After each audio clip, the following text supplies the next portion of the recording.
Va a aparecer una imagen ahí y yo quiero que tú te imagines, que pienses un poco. Comienza a imaginar de vamos a hacer aquí segresión. No, no, no, esa es la palabra. No. ¿Cómo es? Regresión. Sí, aquí me dijo, no es la palabra. Bueno, para que vean que no me relaciono con ese tipo de concepto. ¿Ah? ¿Tienen la imagen? ¿La logran visualizar de atrás? No sé si puedo girar un poquito, ¿sí? Miran esa imagen. Ahora quiero que me digas qué representa para ti esa imagen. A ver, levanten la mano. Oscar, ¿qué representa? Pero no quiero un testamento, quiero una frase, un concepto. Soledad. Ojo, vamos, de hecho iba a traer un cuaderno con un lápiz, pero no lo traje. Soledad, porque se me olvida la. Manuel, dificultad representa. Soledad, dificultad. Marce, sequedad. Michael, un largo viaje. Soledad, largo viaje, dificultad, sequedad. Jan, pruebas. Ángelo, buen proceso. Romy, cansancio. Caturri, ¿cómo le digo yo? ¿Cómo, perdón? Un concepto nomás.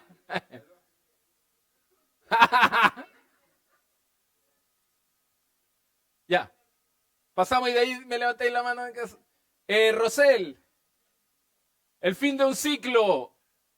Roiner, te apuesto que se lo sacaste de. Estaba mirando ahí. Estaba mirando. Roiner, incertidumbre. ¿Alguien más se imagina al mirar ahí, observar? Mira, si tú te fijas, la mayoría de las opiniones tienen una connotación como, lo ven como algo que afecta, algo que daña. Y muy pocos quizás lo ven como algo bueno. Ahora, es una percepción, no te voy a decir que si está bien o está mal. Solamente yo quiero introducir haciéndoles ver que en la Biblia el desierto es un lugar de prueba y de transformación. En la Biblia vemos que el desierto es fundamentalmente un encuentro con Dios. El desierto es un encuentro con Dios. En el desierto, Dios ha determinado que el creyente se puede ir desarrollando, puede ir creciendo, puede ir avanzando. En el desierto es un lugar de revelación. ¿Sabes cuál podría ser una pregunta buena? ¿Cuántos de nosotros nos gusta vivir desierto? Y creo que a ninguno de nosotros nos gusta atravesar por desiertos. Pero fíjate que, dale con la siguiente, amigo. Si tú haces un zoom a distintas experiencias de algunos hombres o en la Biblia, ¿qué nos dice acerca de desierto? Te vas a topar, por ejemplo, con un pueblo de Israel que vagó 40 años en un desierto. Pero en ese desierto no le faltó la comida. En ese desierto jamás le faltó la protección, el cuidado. A pesar de todo. También tenemos a un Moisés, un Moisés que después de haber, dice el relato que después que él mata a ese egipcio porque ve que estaba abusando de un compatriota, él tiene que huir y dice que huye al desierto. Pero en el desierto tuvo su encuentro con Dios. En el desierto Dios lo llamó. Dios llamó a Moisés y lo levanta como un líder que iba a libertar su pueblo. En el desierto vemos a David, que en el desarrollo de su servicio al Señor, a Dios, en un momento tiene que huir de Saúl porque lo quiere matar y se va al desierto. ¿Y sabías tú que en el desierto escribió uno de los hermosos o varios de los hermosos salmos? Y ahí aprendió a esperar en Dios en el desierto. En el desierto. Elías, todos conocemos la historia, o la mayoría de nosotros, la historia de Elías cuando le corta la cabeza a todos esos profetas de Baal. ¿Por qué? Porque de una manera milagrosa, por su fe puesta en Dios, hace caer fuego del cielo. Pero al otro día lo amenazan de muerte y huye. Y huye tan desesperado que se mete ahí en el desierto, en una cueva, y dice la Escritura que un ángel lo fue a alimentar, a Elías. Un ángel lo alimentó, un ángel lo atendió, experimentó una intimidad con Dios que la Escritura la describe, bien digo, como un silbo apacible. También vemos a Juan el Bautista. Juan el Bautista fue formado en el desierto. ¿Él fue un precursor de Jesús? Sí. ¿Fue el que anunció el camino de Jesús? ¿Que vendría el Mesías? Sí. ¿Pero dónde estuvo su desarrollo? En el desierto. Su formación, su crecimiento en el desierto. ¿Y cómo no hablar de Jesús? Que después de haber ayunado 40 días y 40 noches, se fue al desierto. Y en el desierto tuvo una lucha con Satanás, pero en el desierto Jesús también venció confiando en la palabra de Dios. Entonces, si te das cuenta, ciertamente a ninguno de nosotros nos gustaría, como respuesta así definitiva, decir yo quiero vivir desiertos en mi vida. Pero la Biblia me dice algo que tú y yo no podemos sacar y que lo ha determinado el Dios dentro de su soberanía y que tiene que ver con que el desierto es un lugar de prueba, es un lugar de transformación, es un lugar de formación, más allá de ser un lugar geográfico estéril, seco, de pronto donde quizás se puede vivir soledad o sin vida. Es un escenario, según la Biblia, teológico crucial para que la fe del cristiano se pueda desarrollar, pueda crecer, pueda hacerse fuerte, pueda purificarse, pueda madurar. Por lo tanto, ¿vamos a vivir desiertos? Vamos a vivir desierto y probablemente a esta altura del año, si yo le doy el micrófono a alguno de ustedes, me va a poder contar de manera clara cuál fue tu desierto este año o cuáles han sido esos desiertos este año. Hay un pasaje bíblico, amigo, porfa, eso. Bueno, no lo van a ver con claridad desde ahí. Algunos sí, el Michael a lo mejor sí, pero lo voy a leer desde acá. Gracias ahí. Éxodo 15, del 22 al 27, voy a leer en la versión LBLA. Dice, Moisés hizo partir a Israel del Mar Rojo y salieron hacia el desierto de Chur. Anduvieron 3 días en el desierto y no encontraron agua. Cuando llegaron a Mara, no pudieron beber las aguas de Mara porque eran amargas. Por tanto, al lugar le pusieron el nombre de Mara. Y murmuró el pueblo contra Moisés diciendo, ¿qué beberemos? ¿Qué beberemos? Yo creo que ya era en un tono, obviamente, no como lo estoy diciendo yo ahora. ¿Qué beberemos? Entonces él clamó al Señor. ¿Quién clamó? Moisés. Y el Señor le mostró un árbol y él lo echó en las aguas y las aguas se volvieron dulces. ¿Cómo eran? Amargas. ¿Y cómo se volvieron? Dulces. ¿A cuánto les gustan los dulces? Más ratito ahí hay algo rico ahí. Y Dios le dio allí un estatuto y una ordenanza y allí los puso a prueba. Y les dijo, si escuchas atentamente la voz del Señor tu Dios y haces lo que es recto ante sus ojos y escuchas sus mandamientos y guardas todos sus estatutos, no te enviaré ninguna de las enfermedades que envié sobre los egipcios, porque yo el Señor soy tu sanador. ¡Qué tremendo!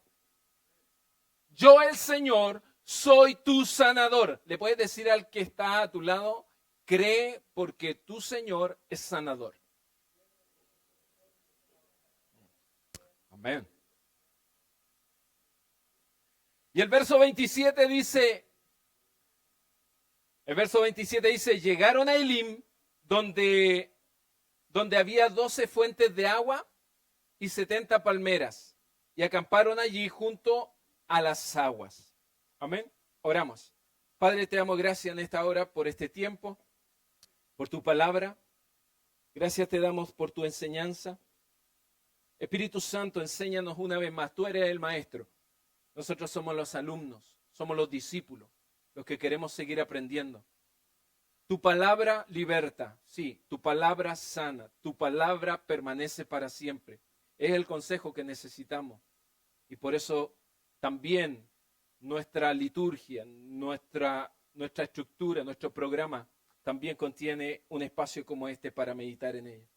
A ti damos todo honor y gloria en el nombre de Jesús. Amén. Amén. Haciendo quizás una comprensión lectora literal de lo que fue este pasaje bíblico, podríamos decir que el pueblo de Israel sale de Egipto.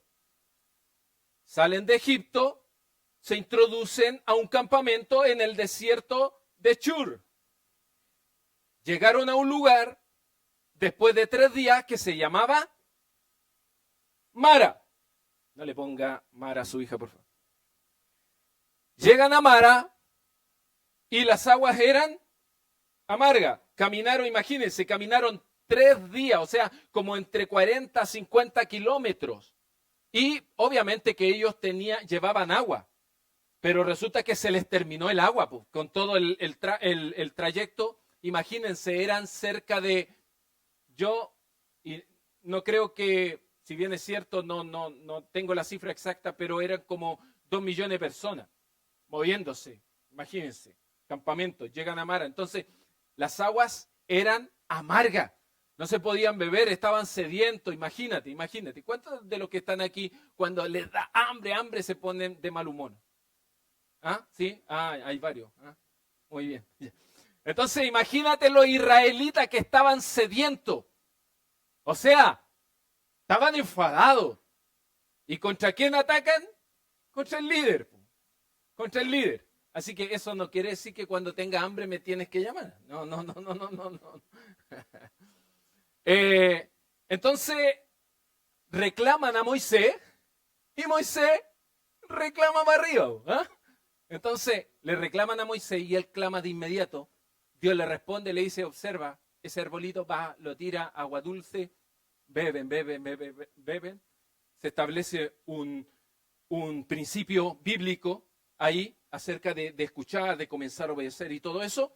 Y dice que luego llegan a Elim. Y ahí se topan con otro campamento, pero era un verdadero oasis, porque habían 12 fuentes de aguas y 70 palmeras. Imagínate en esos números, igual después con el resto de la historia te das cuenta que que tiene bastante del desarrollo del pueblo de Israel, porque ¿de cuántas tribus se formó esta nación? De 12. Y los 70 de una u otra manera representan los 70 ancianos que tenían. Entonces después vemos los 12 discípulos. Entonces, nada es casualidad. Dios es intencional en todo.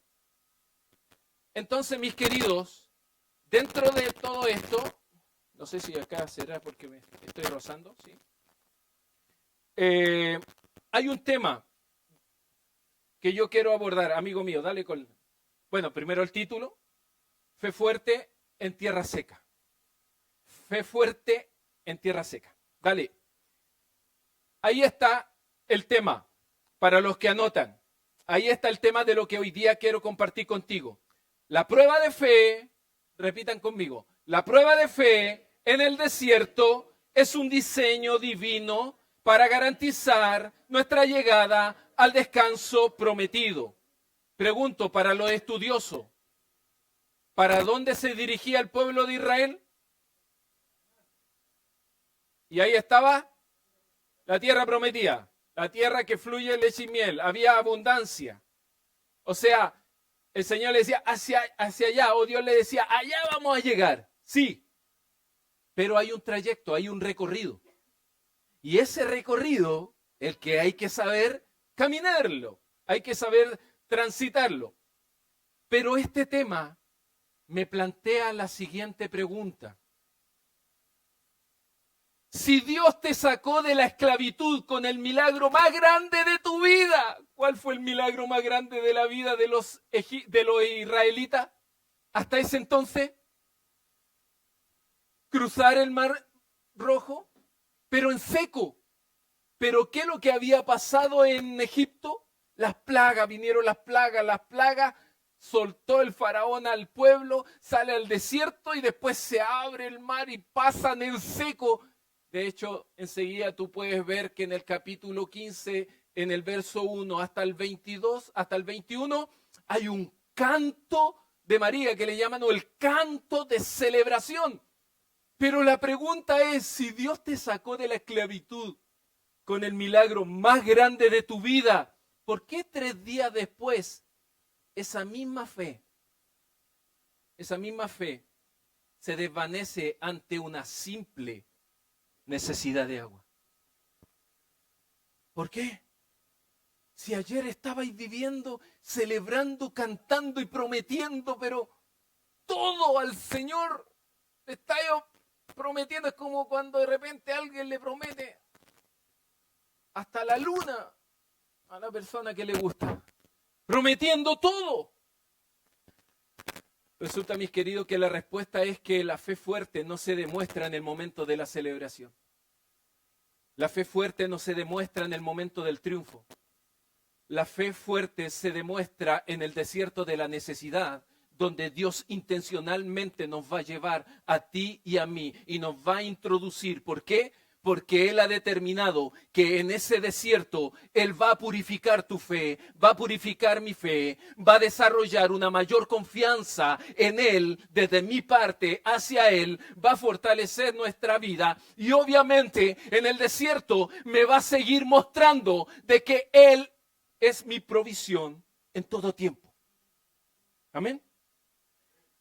Pero todo esto me entrega 3 enseñanzas que quiero compartir contigo acerca de la prueba de fe que debemos tener claro. ¿Por qué? Porque si ya estamos concluyendo que la fe va a ser probada, que las pruebas, que los desiertos son parte de la vida, entonces quiero que podamos entender 3 cosas importantes que en esta hora quiero decirte. Y lo primero, alguien que me lo lea fuerte, por favor. ¿Qué dice? Sí. La fe que no es probada olvida rápido en la adversidad. El verso 22 al 24 dice, Moisés hizo partir a Israel del Mar Rojo y salieron hacia el desierto. Anduvieron 3 días en el desierto y no encontraron agua. Cuando llegaron a Mara no pudieron beber las aguas de Mara porque eran amargas. Por tanto, al lugar le pusieron el nombre de Mara y murmuró. Y murmuró el pueblo contra Moisés diciendo, ¿qué beberemos? O sea, aquí realmente hay un contraste pero brutal. Me parece brutal. Porque es una transición del milagro a la murmuración. Es una transición del milagro, de la celebración, de la victoria, del triunfo. O sea, ayer le estaba ahí prometiendo al Señor fidelidad, pero por toda la vida. Y después de 3 días te falta agua y empezáis a quejarte. Y empiezas a reprochar. Y empiezas a quejarte y empiezas a murmurar. O sea, te das cuenta acá de que en lugar de que el pueblo de Israel, que se dio cuenta de cómo Dios, de manera milagrosa y sobrenatural, los había sacado de Egipto, hecho pasar por el Mar Rojo, cuando tienen necesidad de agua, ¿por qué no oraron? ¿Por qué no se acercaron a Dios?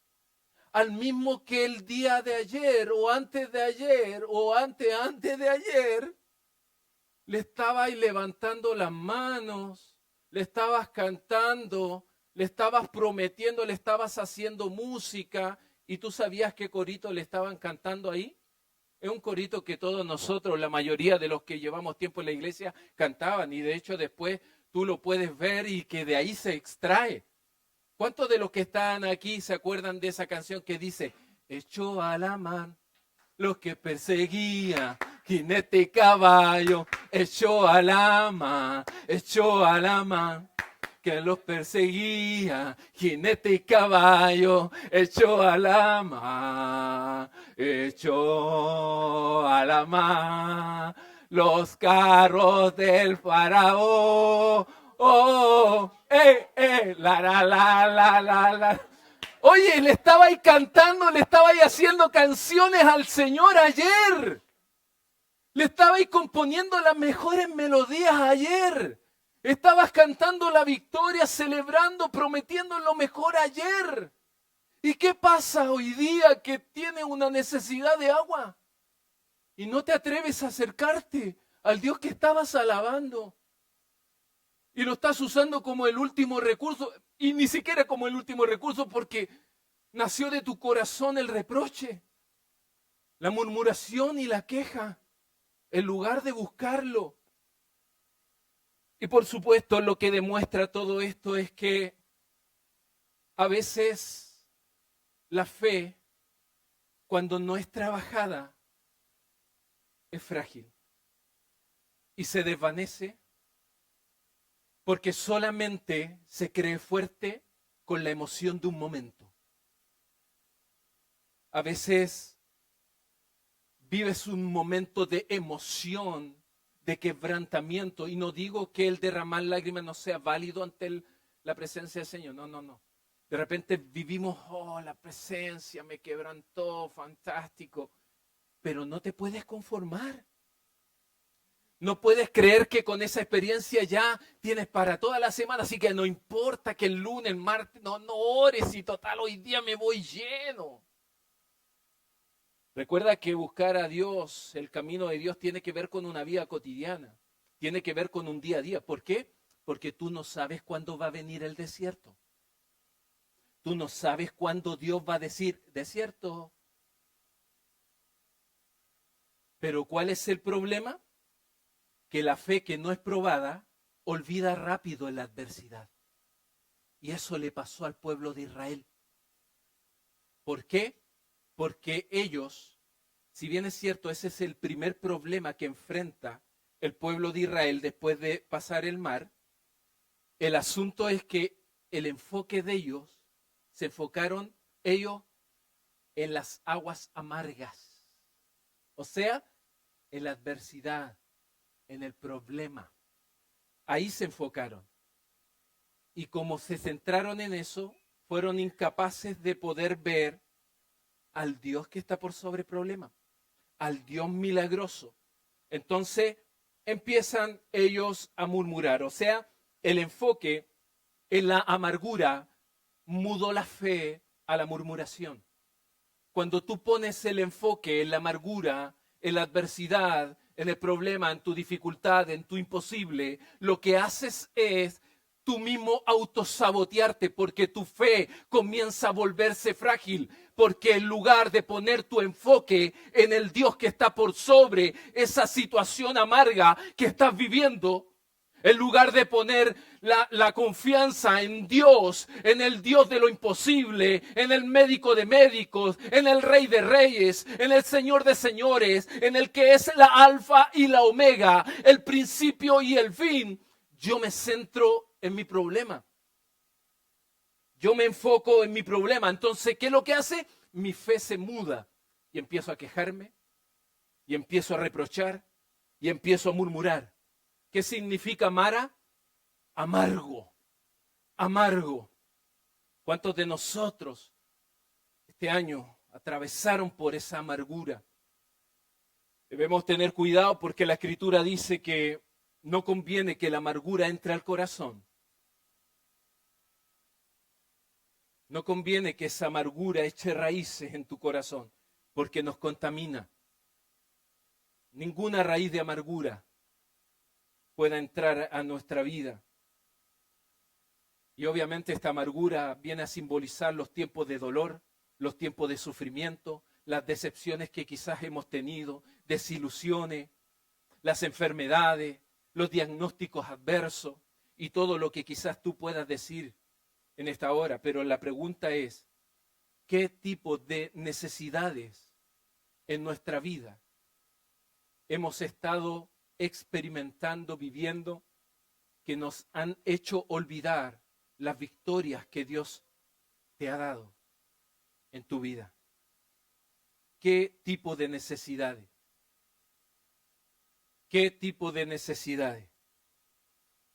¿Cómo reaccionamos cuando nos estamos enfrentando hoy día a situaciones difíciles? ¿Cómo estás reaccionando? ¿Cuál es tu respuesta? ¿Cuál ha sido tu respuesta después del problema, de la adversidad, de la dificultad, después de lo amargo de esa situación que te tocó atravesar o quizás probablemente en el presente la estás viviendo? La adversidad hoy día, a esta altura del año, el tiempo que lleves con el Señor, ¿realmente nos está llevando siempre a buscar primero a Dios? ¿O lo primero que viene cuando viene una adversidad es la queja, el reproche, la murmuración? Y Dios queda relegado al último recurso para buscar. Son preguntas reflexivas que yo me hacía mientras construía el mensaje. Son preguntas reflexivas que en esta hora vale la pena poder hacernos a esta altura del año. Son preguntas reflexivas. ¿Cómo estamos reaccionando? ¿O cómo se llama hoy día tu amargura? ¿Cuál es el nombre hoy día de tu amargura? Mi querido, la fe fuerte se manifiesta no solo en los tiempos de triunfo. La fe fuerte se manifiesta mayormente en las crisis, en las adversidades. Y nuestro papá, que es tan bueno, nos quiere trabajar de tal manera de prepararnos para todo lo que tú y yo podamos experimentar. Una fe fuerte, porque no sé si será una buena noticia o no, pero déjame decirte algo. Dios va a seguir probando tu fe. Dios va a seguir probando mi fe. Pero sabes, la prueba de fe revela de quién dependemos. De quién dependemos. En segundo lugar, la segunda enseñanza, alguien que me la lea fuerte, que la ve, que yo no la veo, no. Ya la veo. ¿Qué pasó, Mati? No seas egoísta, viejo. ¿Ah?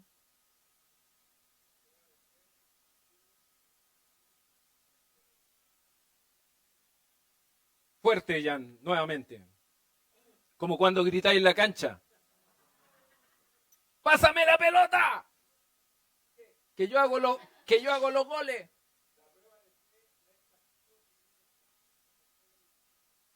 La prueba de fe no es castigo. Dile al que está al lado, aprende, no es castigo la prueba de fe.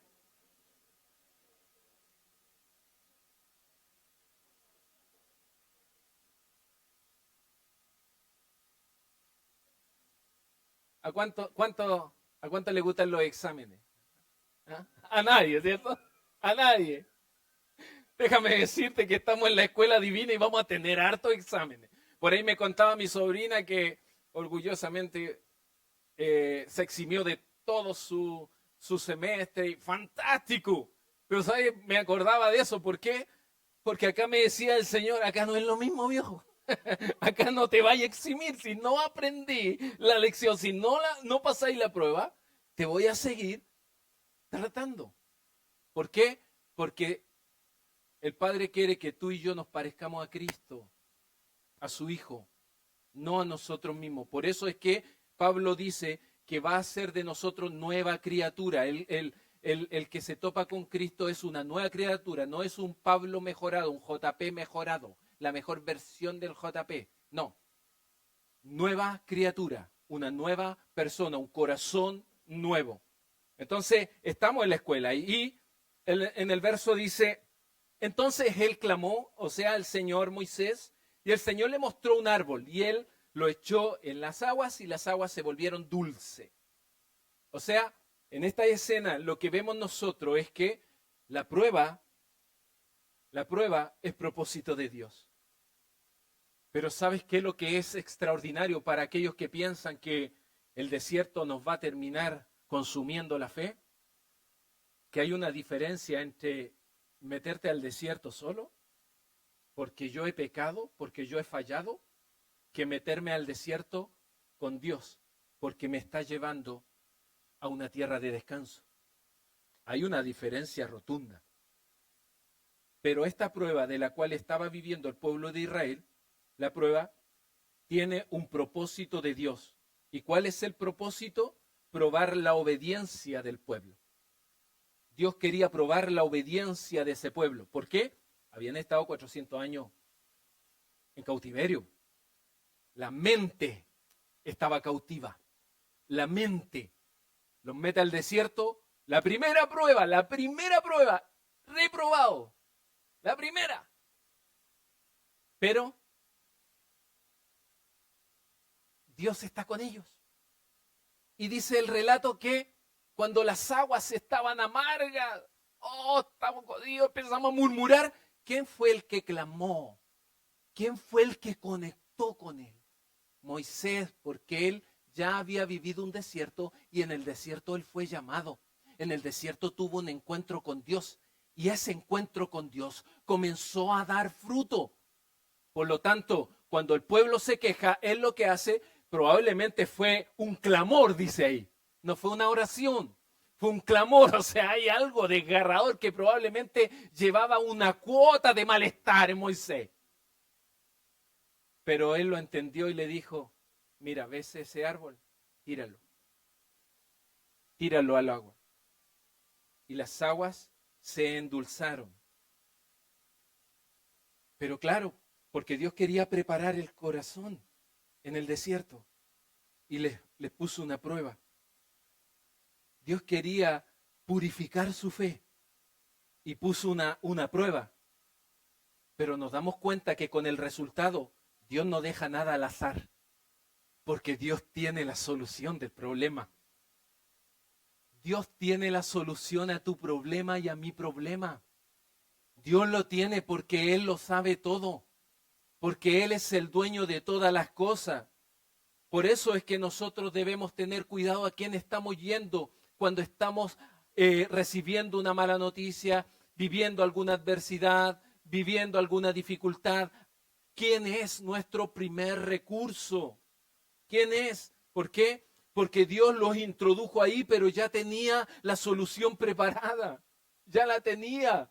La tenía porque era Él mismo el que estaba urdiendo todo y cincelando el carácter del pueblo de Israel. Lo estaba trabajando. Entonces, Dios no deja nada al azar, mis queridos. El Señor no solo quiere satisfacer las necesidades físicas, sino cambiar el carácter del pueblo. Dios quiere cambiar tu carácter y mi carácter por el carácter de Jesús en tu vida y en mi vida.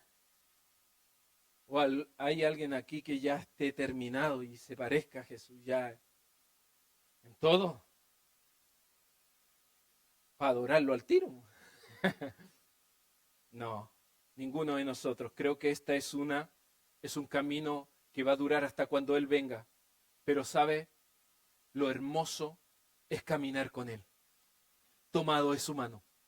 Porque me viene un problema y Él me da la solución. ¿Por qué? Porque yo sé dónde enfocar, porque yo sé buscar. Entonces, la prueba de fe no es castigo, sino un examen en la escuela divina. ¿Sabes? Bueno, la mayoría saben que nosotros como familia, el 28 de diciembre pasado, vivimos una prueba amarga. Fue una prueba amarga. Perdimos a nuestro ser querido como una prueba amarga. Fue una prueba amarga, difícil. Pero fíjense que cuando construía este pasaje o este sermón y me acordaba de esa situación amarga, yo decía, para mí la pérdida de ese ser querido que ha significado una experiencia amarga en mi vida, pero yo lo he visto como jamás lo he mirado como un castigo de Dios. Yo dije, estoy en la escuela de papá, tengo muchas cosas que aprender y creo que es una linda oportunidad para que Él siga purificando mi fe. Creo que es una linda oportunidad para que siga preparando mi corazón, porque el día de mañana yo la quiero ver. Me quiero encontrar con ella en la eternidad. En la eternidad. Pero yo quedo, pero yo continúo. Yo no tengo que permitir que la amargura desborde mi corazón y mi vida. Es por eso que yo miré esa experiencia amarga no como un castigo de Dios, sino como una oportunidad para que Él siga formando mi carácter y lo reemplace por el carácter de Jesús. ¿Por qué? Porque Él utiliza las circunstancias amargas, sean pérdidas, sean despidos, enfermedades, relaciones rotas, no sé, póngale el nombre que sea, pero Dios usa esas situaciones amargas no para destruirnos, no para destruirnos. Él quiere enseñarnos a clamar. Él quiere enseñarnos a obedecer. Él quiere enseñarnos a ser testigo y seguir siendo testigo de su poder transformador. Él quiere enseñarnos, mis queridos, tal como le enseñó a Moisés, en medio de esa circunstancia, de inmediato conectar con Dios, porque Dios tiene la solución, la respuesta a cada una de nuestras circunstancias. Y por eso es que hoy día, ciertamente, recordar cuando estamos próximos a un nuevo aniversario de mamá, como les digo, la extrañamos un montón, pero fíjense que Dios ha ido trabajando en mi corazón. Y por eso que con quien conecto yo digo, esto es sobrenatural. Por eso entiendo cuando Pablo dijo, toda la alabanza sea al Dios de toda consolación. Porque yo en carne propia, y de seguro también mis hermanos, hemos experimentado al Dios de toda consolación, al Dios de paz, al Dios que te fortalece, mi querido. Pero eso no quiere decir que ya pasé la prueba, porque Dios me va a seguir probando. Pero estoy convencido de que las pruebas de fe no son un castigo, sino un examen en la escuela divina. Amén. Amén. Por eso te pregunto en esta hora, ¿estás pasando alguna prueba? No te preguntes por qué, sino para qué. ¿Para qué esta prueba? ¿Para qué esto, Señor? ¿Qué quieres seguir trabajando en nosotros? Pero si de algo estoy seguro, y te lo digo, Dios transforma lo amargo en dulce. Dios transforma lo amargo en dulce. Dios transforma lo amargo en dulce. Ahora, póngale usted el nombre que quiera a eso amargo y Dios lo puede transformar. Lo puede transformar. Entonces quiero animarte en esta hora a entregar esas aguas amargas a Dios, confiando en que solo Él es el que puede transformar el dolor. Solo Él es el que puede transformar el sufrimiento. Solo Él puede transformar cualquier diagnóstico adverso. Solo Él lo puede transformar eso amargo en algo dulce. Y por último, la tercera enseñanza, que alguien me la lea fuerte, es, ¿qué dice? Que no la lea el yankee, lo están llamando.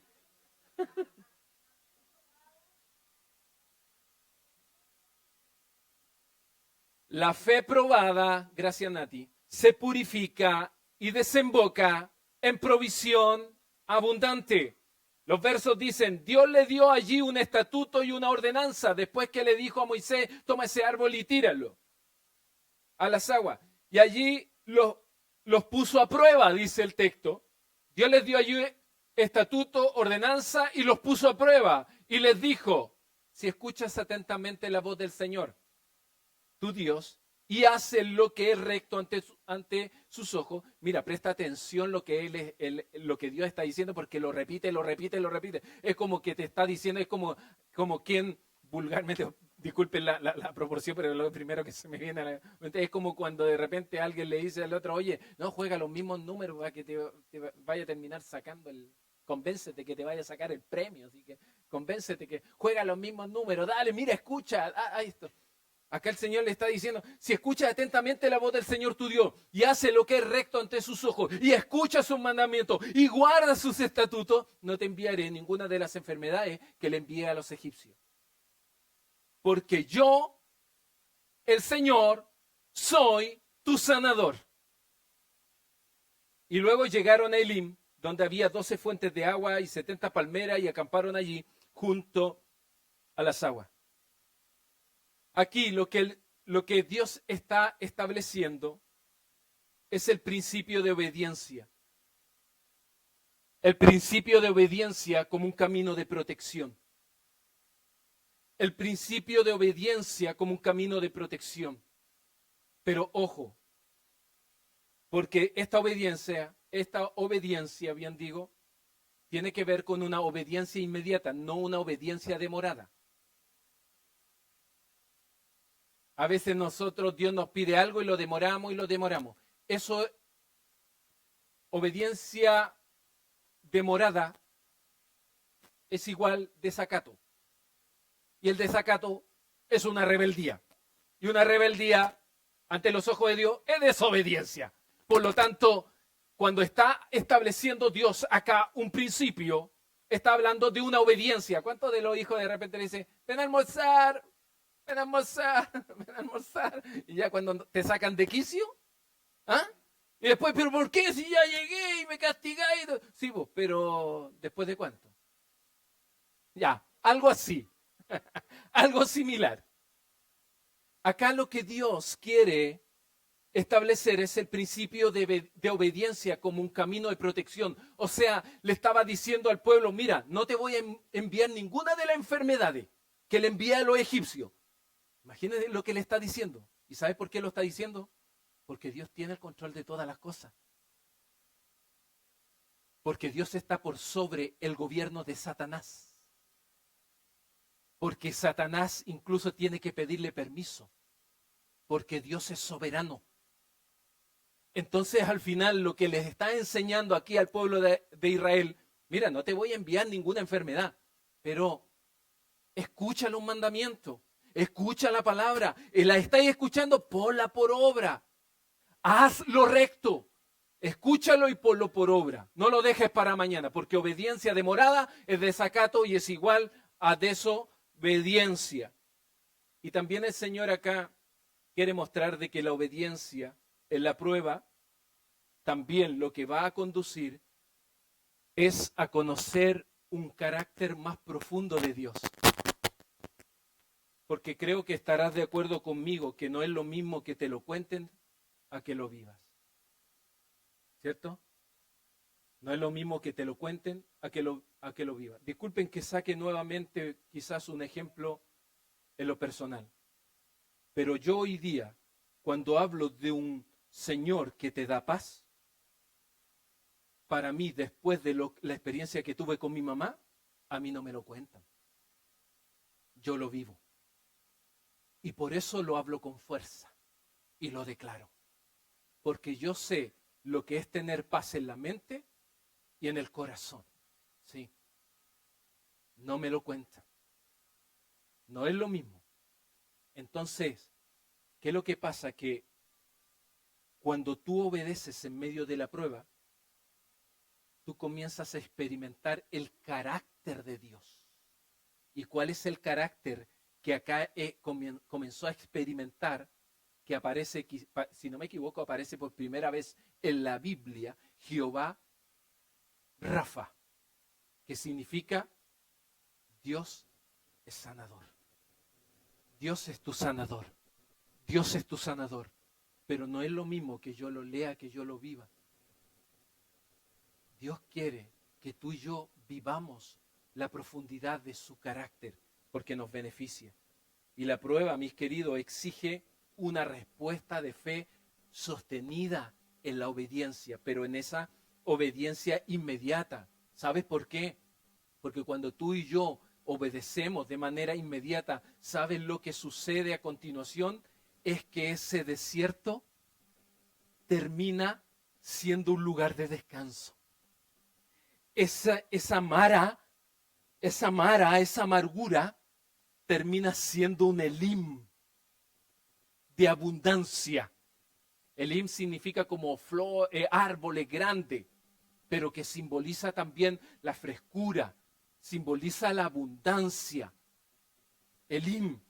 Entonces, cuando tú y yo, en medio de la prueba, comenzamos a obedecer, buscamos del Señor, nos enfocamos en Él, en lugar de quejarnos, de reprochar, de murmurar o de buscar otras soluciones según lo que a mí me parece, es cuando realmente tu desierto es cuestión de un momento nomás, que se transforme en un descanso y en un descanso perfecto.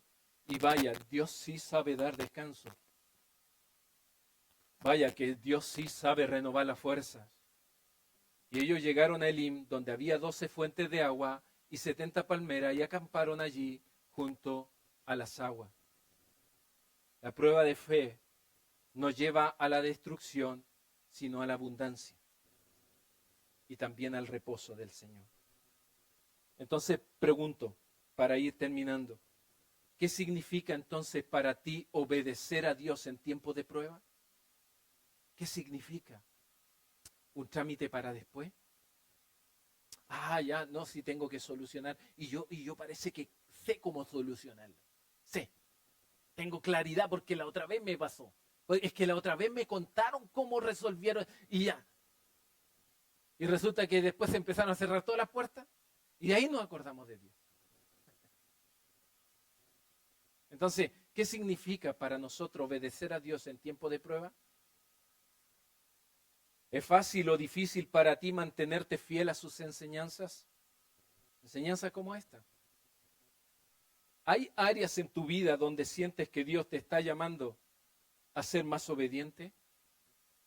¿Hay áreas en tu vida? Reflexiona. Dejemos que el Espíritu Santo en esta hora haga lo que quiere hacer su trabajo en nuestra conciencia, que nos beneficia. ¿En qué área de nuestra vida necesitamos comenzar a ser obedientes de manera inmediata y no demorada. ¿Qué pasos de obediencia necesitas comenzar a dar hoy? No mañana, hoy, en tu vida. La obediencia a la prueba purifica nuestra fe y esto desemboca en provisión abundante. La fe requiere entonces, mis queridos, ser probada para que se pueda volver fuerte. Necesita ser probada. ¿Y dónde es probada? En el desierto.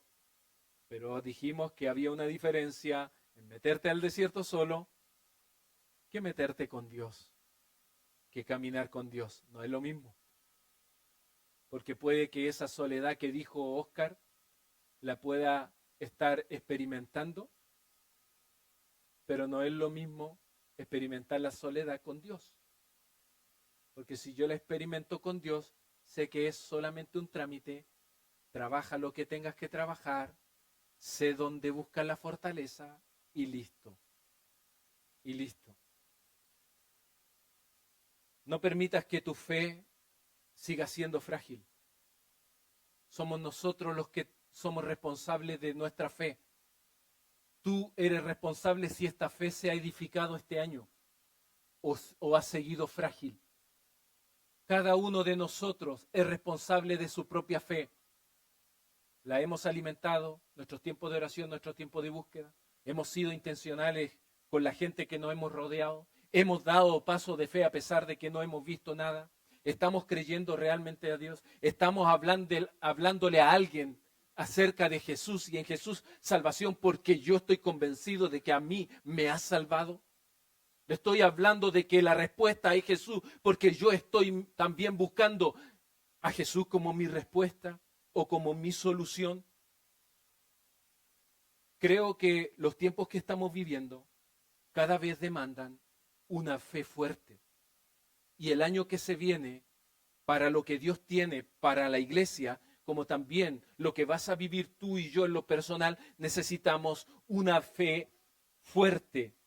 De lo contrario va a quedar frágil y en cualquier adversidad se va a desvanecer. Y los responsables somos cada uno de nosotros. Recuerda, estamos en la escuela de Dios. Pero los exámenes, las pruebas, no son castigo. Son para que se siga formando Cristo en nosotros y para que nuestra fe, nuestra confianza en Dios pueda crecer. Porque la fe que no es probada no puede ser confiada. Y Dios quiere seguir confiándonos mayores cosas porque hay mucho que hacer en San Vicente, en los alrededores, en tu casa, en tu familia, tus seres queridos, los que todavía no conocen de Cristo. Muéstrame la última imagen que quiero darte ahí algunos tips del propósito de la prueba de fe para que lo puedas tener presente. El propósito de la prueba de fe, fortalecimiento de tu fe. Revelación del carácter. O sea, cómo estoy respondiendo cuando somos sometidos a presiones, es como ¿qué hay en mí? Hay murmuración, hay queja, hay reproche, hay grosería. ¿Qué hay? ¿Qué hay? Tiene que salir y ser reemplazado. Pero también dependencia de Dios. ¿Ah? Moisés nos mostró. Primero fue a Dios, enfocó en Dios y el pueblo enfocó en Moisés. Se quejó se enfocó en la amargura. Eso nos enseña. El propósito de la prueba de fe es dependencia en Dios, preparación para el futuro, sí, preparación porque vamos caminando. También testimonio y servicio, porque obviamente hay gente que te está viendo. Hay gente que te está viendo. Como dice Pablo, somos cartas abiertas, somos cartas leídas por todas las personas. Nuestro testimonio muchas veces va a hablar más que las palabras que digamos. Cómo estamos viviendo, cómo estás tratando a la gente, cómo te estás comportando, cómo estás haciendo los negocios, cómo estás administrando las cosas, qué cosas estás viendo, qué haces cuando estás en el celular, dónde se están fijando tus ojos, todo eso, la verdad que pesa más el testimonio y el servicio al Señor que esta predicación misma. También el propósito de la fe, muévelo Pepito ahí, es la purificación y el refinamiento. Se purifica nuestra fe y se va refinando. Se va refinando. ¿Por qué? Porque se va fortaleciendo y vamos confiando más en el Señor y también el cumplimiento de propósitos divinos. De propósitos divinos. O sea, Dios te va a probar porque quiere que tu fe crezca, porque te quiere confiar más cosas. ¿Sí? Porque son parte del propósito divino y porque Él le ha dejado a la iglesia la tarea de ganarse a este mundo, a la iglesia, a ti y a mí. Por eso nos ha dado los dones, nos ha dado el Espíritu Santo adentro de nosotros para confirmarnos de que somos hijos de Dios, pero sobre nosotros como vino cuando vino ahí en Hechos para capacitarnos los dones que necesitemos. O sea, Cristo es suficiente para todo lo que hagamos. Y quiero pedirte que te ponga en pie mientras pasan los chicos de la alabanza. Y mira, quiero que de todo lo que yo te dije, que obviamente los que no tomaron nota difícil que se puedan acordar, pero fíjate que cuando el relato decía que las aguas eran amargas, ¿cuál fue la solución? ¿Quién dio la solución? Dios le dijo a Moisés, mira, toma ese árbol. Bueno, el original habla de una madera viva. Toma ese árbol, arrójalo al agua. Y las aguas cambiaron de amarga a dulce. ¿Estaba la respuesta en el árbol? Desde los padres de la iglesia, primer siglo, hasta nuestros tiempos, lo que el árbol ha simbolizado es la cruz de Cristo. El árbol en la Escritura es un símbolo de Cristo. ¿Sabes por qué? Por el siguiente, el único remedio para la amargura es la intervención divina.